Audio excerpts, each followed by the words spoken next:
Hey y'all, and welcome back to The Verdict. Today we're talking about our favorite musicals, so stay tuned for more.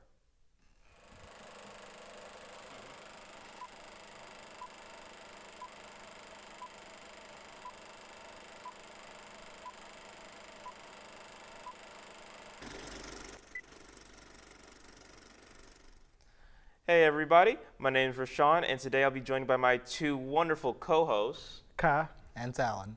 And today, for our first movie, we're going to be talking about my personal favorite musical, Be More Chill. It stars Liam O, Rebecca Hurd, and Jeremiah Aslop. So, guys, I kind of want to get your opinions on this. What are your favorite songs from the musical? I'm gonna let you. Honestly, the opening track. I know that sounds very cliche, but the opening song, "More Than Survive," it connected with me in many levels. 'Cause that was kind of me in high school. But also, it set the tone for the entire thing. Because honestly, I didn't know what I was going into. This isn't a movie like we normally do. There wasn't really a trailer to look at. I went in completely blind. I knew it had something to do with high school. That was about it. It's literally the opening lyrics completely set the tone for everything. It's like, oh, it's this kind of musical. It's about very awkward stuff that a lot of teen comedies look away from. And it definitely got me laughing immediately. So, and plus the rest of the song, it's really cool. It's an 8-minute sprawling number, and I really think it sets the tone for the entire show really well. And I personally think it was never really topped. I mean, I like a lot of the songs in the movie, but the opening track, it set the tone so well that I really couldn't find anything better. So my favorite, I don't know because I was listening because I'm always a music person. So like I listened to the soundtracks first before I watched the movie. I know that's weird, but I liked it was some of the songs that I like. I can't think off the top of my head right now because I watched it last night. So I like the album. I mean I like the soundtracks.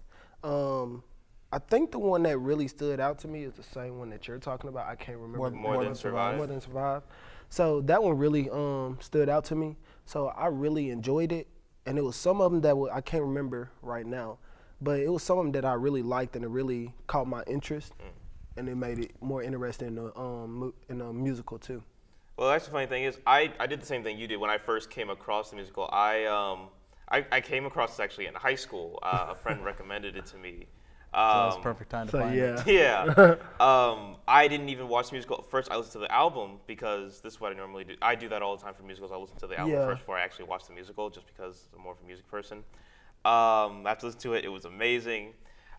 As for More Than Survive, I do feel like it's not the best song, but it is kind of dragged just a little bit, especially with the Bob Marley section. I wouldn't say it was the best song. I'd say it was my favorite song. That is true. Yeah. Let me correct myself. My favorite would most likely be, well, it has to be Pitiful Children, because I love villain songs, and I just love the score in it. And I love, like, in my head, when I first listen to the song, I can see it just like the guitar solo, bunch of circuitry and wiring in my head just like going off, like infecting people like a virus. So you're going to need to be the one to direct the movie adaptation, because funny thing is, this actually does not have a movie. This is a play and an album. Yeah, I'm so excited if it ever gets a film release. I swear to God, I would really love a movie version. And I bet I know what your least favorite song is. Like, you told me about it, and I was prepared, and that is I Love Play Rehearsal. Yes, okay. That's ironic that we hate play rehearsal in this case. It is the slowest song, in my opinion, the most useless song in this entire play and album. I don't get why they had to do this. You can do a better song than saying, I love play rehearsal because it's the best. I don't care. I genuinely don't care. Do something else. Luckily, Rebecca, she gets a better song later on with Guy That I'm Kind of Into, which is a lot better. I feel like if we got more songs like that, probably it would have made it just a bit better. Would have made this whole thing perfect. But what was your guys' least favorite song? Honestly, it really was the play rehearsal one, because I went in thinking like, oh, it's probably not that bad, especially because like I used to love going to play rehearsal. I was a drama kid, so yeah, and I warned it's gonna be cool. And then when I got, I was like, oh, this is kind of cringy. And plus, it's a 2-hour-long play, so it's like, do you really need to pan it out so much? Yeah. There were and let's get more into like the actual play of it. I think overall it was nice. There were actual moments that made me cringe. The whole Eminem thing was just. I get it's a way to try to like make him popular, a little more popular, but at the same time, it's just you can tell this movie is very dated with the whole Mountain Dew Red and just Yeah. Yeah, but it's still a Like, fun time. was it actually written in like the mid-2000s, or Yeah. was it just like trying to get that feel? It was written in the mid-2000s, but I think it wasn't actually performed until later on. Wow, that's weird. But yeah, I think it was just trying to capture that feel. And if they do a film adaptation of this, I think it should either be set to early 2000s, because I don't see this being really like a decent modern day type of thing, No, especially with this the is Mountain Dew early Red 2000s. limited stuff. Unless they're gonna change certain stuff like that, like make it Monster Energy or I don't know, give me a popular rapper, Kid Cudi, somebody like that. Okay. Honestly, I would prefer them to keep it in the early 2000s simply because, we're very nostalgic. And, for years now, the 80s became very nostalgic, then the 90s, but it's the 2000s turn. Mm-hmm. It's our turn. That was the time where we grew up, when we were kids. So it's time for them to start making nostalgic out of the early 2000s. Yeah. But let's go ahead and move on to our review of the film. Not film, but play. I'm curious to hear your stuff first. Well, I mainly listened to the album. Actually, I wasn't a fan of the play. Like, maybe it's just because of how it was filmed. It didn't have the best sound quality. But I tried watching the play first. I just wasn't getting into it, actually. It had a very slow start. But then I decided, I'm just going to listen to the album.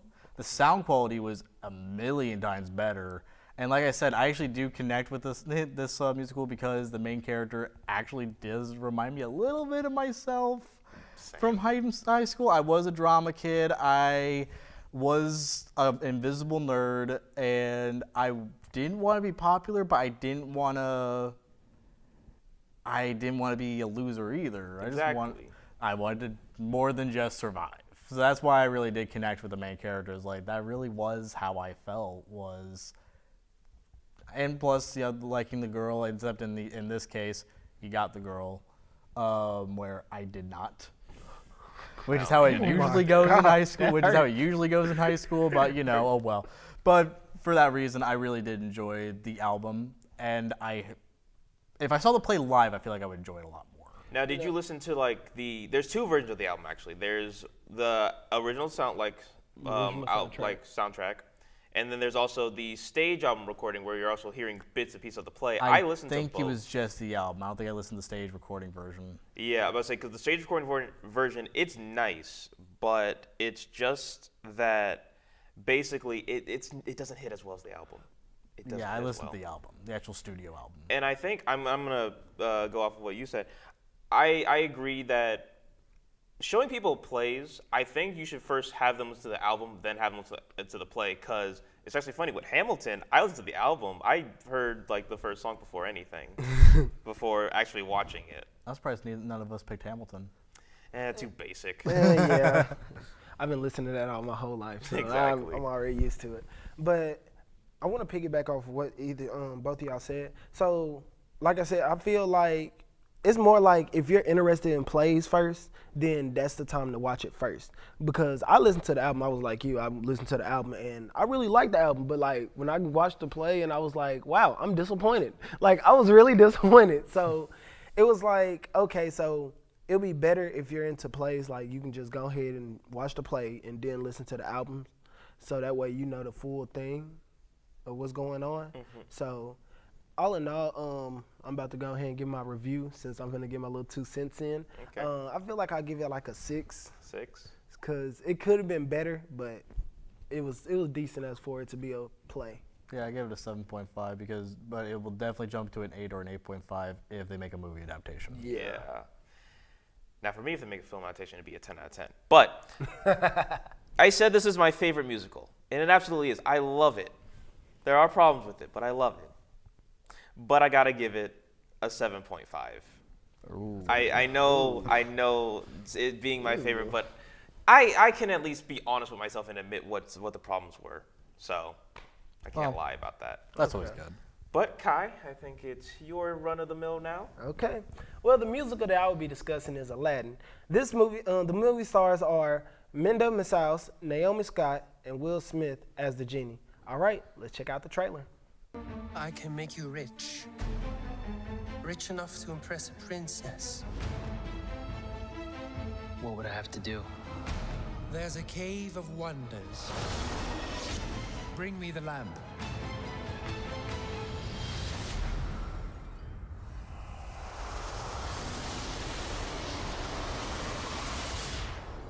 O great one who summons me, I stand by my oath, loyalty to wishes 3. So, all right, guys, I want your full opinion on this because I liked it, but it was some great areas that was like making it less interesting because the person who plays Jafar, we getting on your topic in a minute. So the Jafar and the person who plays Aladdin, it really didn't interest me because it could have been way better. It could have been way better than what it is. A lot better. But hey. But I feel like that Will Smith really carried the whole Aladdin. I really feel that way, or I'm the only one thinking that. I don't think he alone carried it. I don't think he alone carried it. It was a bit of him, and then I already forget her name, but Naomi Scott. Naomi Scott, who plays Jasmine. Amazing vocalist and actor. Exactly. They did a phenomenal job, and it sucks too because of just Aladdin Jafar's performances. I'm just like, it was for Aladdin. I think he needed better direction and some vocal lessons. he needed to take 2 because I feel like he For only took 1 Jafar, straight. they just needed a whole different actor for him. That was very miscast. Yeah. It sounded like he was inhaling helium through most of the movie and was making kissy face at the camera. It's like, I will take away everything that you love most. It's like, oh my God, you are not Jafar. So I feel like the same thing. So I felt like that the Jafar, like, we're used to watching the old Aladdin. Yeah, super menacing and kind of awesome. Yes, Jafar. and like, the deep voice Jafar. So much so they made him they brought him back for Disney's first big sequel that started the Return of Return of Jafar. That started like the whole Disney sequels thing. Like, for better or worse, that's what started the trend, was because Jafar was such a popular character. They were like, we gotta bring him back. And they brought him back in that Hercules TV show. Really? Yeah. No way. Yeah, look it up. Wow. But yeah, basically, I think if anything, if you guys know the original, like, first draft of the original Aladdin, there was a thing where it was like more so focused on Aladdin himself and trying to like help his mother. His mother was dying in Agrabah. He still got to meet Jasmine and meet the genie and stuff. It was more so, I think they were focusing a bit too much on doing what the original did. And I feel like for Disney live-action remakes, they should do something different. Not change it entirely, but like change a few things. Add in the mother. Add in the fact that, definitely don't add in the fact that the war thing was Sarabah or whatever. Maybe add in some elements from the cartoon or one of the sequels, like Prince of Thieves or something. Exactly. Or, King of Thieves. Bring his dad and do a live-action version of the sequels instead of the actual or like original. Just like kind of implement both. Well, here's how a lot of Disney executives operate when it comes to live-action remakes. Copy. Paste. So sometimes it's not that bad. So this brings me to my question then. What was your favorite song throughout the whole Aladdin musical? Because I already know which one mine is. It's a fight for me between Prince Ali and Arabian Nights. Both Will's songs. Yes. Yeah, I mean, come on now, because we're not gonna act like that Will isn't just the type of person that just do his own thing with his music. So of course I felt like that Will did his job, but it could have been a little bit better than what it was. Well, with Will Smith, this is something that I always acknowledged. A very similar situation would be like Dwayne Johnson, where it's possible to have a good voice but not be a good vocalist, or be a good vocalist and not have a good voice. Like a great example is Russell Crowe from Les Miserables. He was a good vocalist, but he didn't have a good voice. Yeah. So he was able to stay on key. He was able to make the right inflections, but it didn't sound right. Mm-hmm. Whereas with Will Smith and even like Dwayne Johnson, like Moana, Will Smith's a great example in this movie. in that he's not a very good vocalist. However, he's got an amazing voice to where it doesn't even matter. Well, He's it's been a not while since he's rapped, actually. Yeah, well, that's what I'm Actually, saying. It's not like, really, because he made a song with, I don't know if you know him, but Jordan Lucas, he made Will. He made a remix of his own stuff. So yeah, he haven't stopped. Like, he kept going, but he just, you don't really listen to it like you used to, like back then, like Summertime and all them. So he still write music and stuff, and he still make music, but it's just like some of you just gotta catch it from here and there. Like like he really been doing his own thing. So that's why I applaud him for making the sound, some of the music from the soundtrack, because we all know that is difficult by itself, but not for him, because not only that, he don't use no cussing anyway and none of that. So it's one of them. So I have to ask this second question. So what ways does the musical aspects of the movie improve from the original? Well, I actually feel it's a missed opportunity, because my favorite part of the movie, and it's not as bad as it sounds, was actually the end credits, simply because they had an amazing dance sequence. Yes. To the point where I was like, why wasn't this the whole movie? Like, it had like a Bollywood feel to it, and even the actor played Aladdin. There's one redeeming quality about him. He was an amazing dancer. Oh yeah, he can move. That part where the genie's like kind of making him dance at the party and stuff, that was a great scene. And I was like, so he can dance. He's a great dancer. Just give him some acting lessons. As for the voice, either get a double voice or give him auto-tune. I don't know. I don't know about auto-tune. We're gonna stop right there. We're not gonna push that far. You mean pull an Emma Watson from Beauty and the Beast? Okay, that wasn't that bad. That wasn't that bad. That was auto-tune. Yeah, but it wasn't that bad. But I feel I'm trying to think of things they improved on in this version. And there are pros and cons to doing live action instead of animation. I do feel like they had a lot of missed opportunities, especially with the one jump ahead. Yeah, with it being live that action. Just felt so much slower than the original, and it's like it was so much slower and less like less emotion. Because in the original, you see all the funny slaps like they're getting into, running on coals. Yes, the sword swallower and stuff. Exactly. Yeah. You see none of that in this version, and then he's running along with Jasmine, and then I think he's rather tasty. That I actually didn't mind. I actually didn't mind the idea of introducing Jasmine a little earlier and her being part of the song sequence. I actually thought that was a pretty good addition. But one thing they took away was the Diamond in the Rough scene. The entire cave section from the opening of the original is gone. And it's like, that's like one of the most important parts. It's a clip note in the Arabian Nights song as a result. Yeah. You see those lines, they go, Diamond in the Rough, okay, bye-bye. Yeah, they skip that part way too quickly. And then speaking on that, when he gets into the Cave of Wonders, in the original, you're not allowed to touch anything. Even in the version, you're not allowed to touch anything except for the lamp. He's walking on like 1,000 things. So, okay, so I like to add that part in. So I like the way they did it, because if you really looked at the original, Abu grabbed the diamond. Grabbed the ruby. Yeah. But on this one, it was just like it fell in his hand. That's anything that's like, that made it look more realistic or more believable, if you get what I mean. Well, I was starting to get the idea that maybe the reason why it wasn't affecting anything is because it's like you don't mean to grab it. Whereas where Boo, he grabbed the diamond in the original, and this one, since it landed in his hands, that wasn't his fault, so the cave shouldn't punish them for it. Yeah. But all right, guys, so let's rate this one. I give it a 5 simply because it's not the worst Disney live-action remake, but it's still a live-action remake that just copies and pastes and was a big missed opportunity. I'm sorry. You're done. If it wasn't for Will Smith, I would give it a 3. Will Smith. Will Smith gave an extra 2 points. Okay, I can let that slide. I personally give it a 6. I don't love it. It's not my top 5. Definitely, probably top 10 of Disney live-action remakes that they've done, but it's not god awful.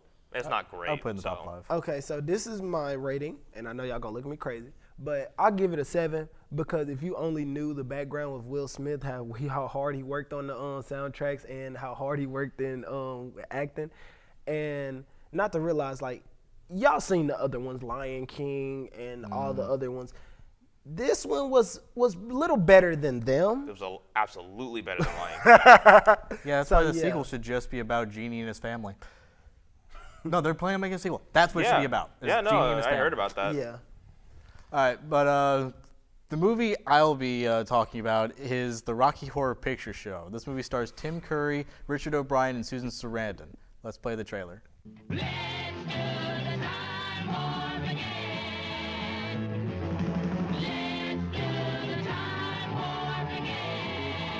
Rocky Horror Picture Show is wonderfully weird.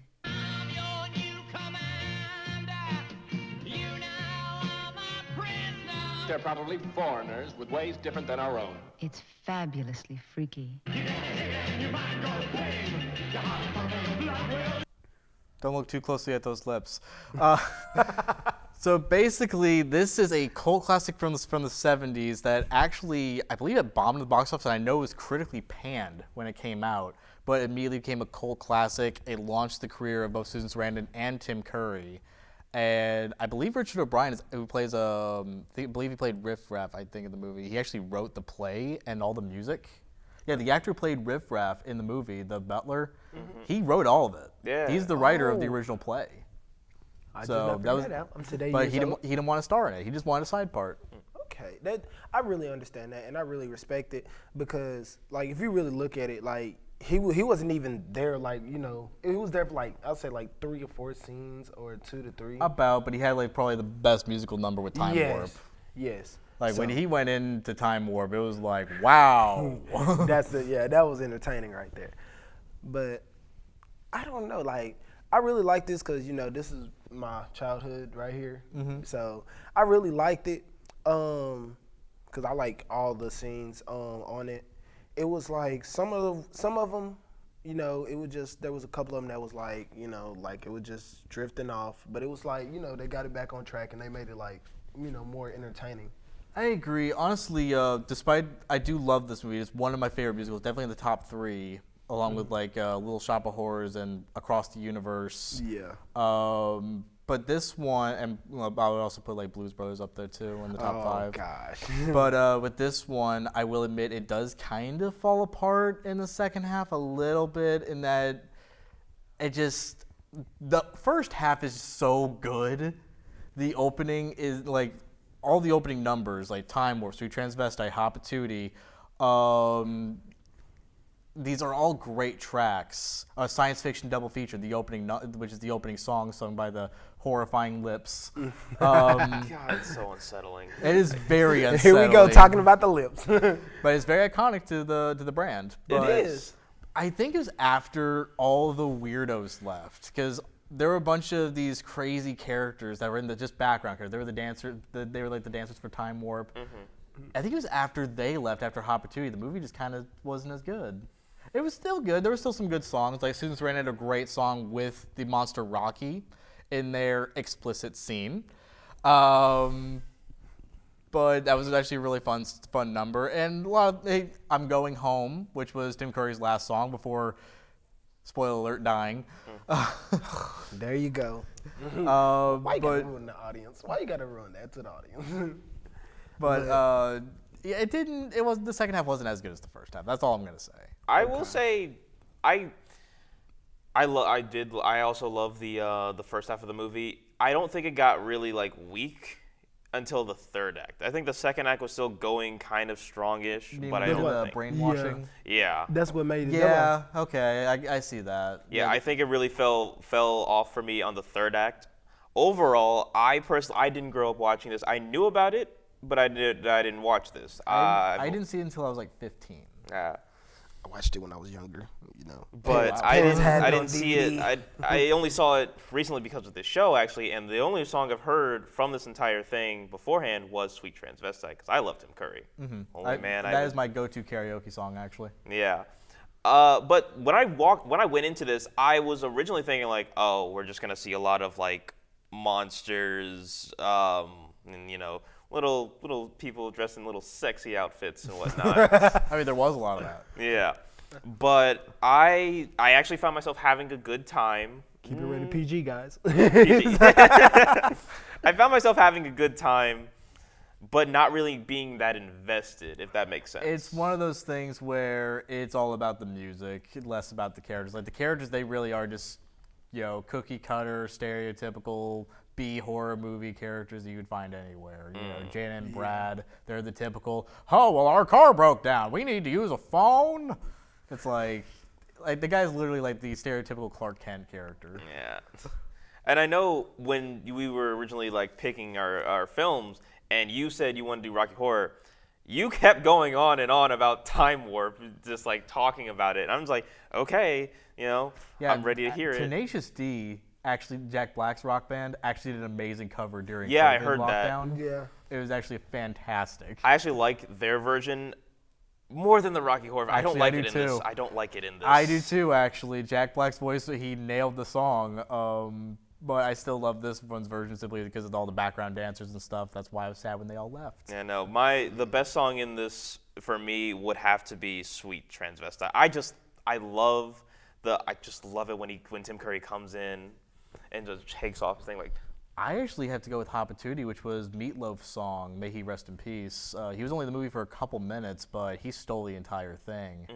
But his song was actually my favorite personally. I don't know, I'm a sucker for the saxophone, so that's probably why. And you took my words right out of my mouth because I'm always a saxophone person. So I was going to say that, but you took it right out of my mouth. So I was like, darn, I didn't even need to say nothing. Yeah, and you play the saxophone too. Yes, I do. Yeah. So nice. I'm already interested because when it comes to jazz and all that, like I'm into it. So, and I like watching all the movies like that. Like like you mentioned, Blues Brothers. That's classics, and I put this one as a classic too. So.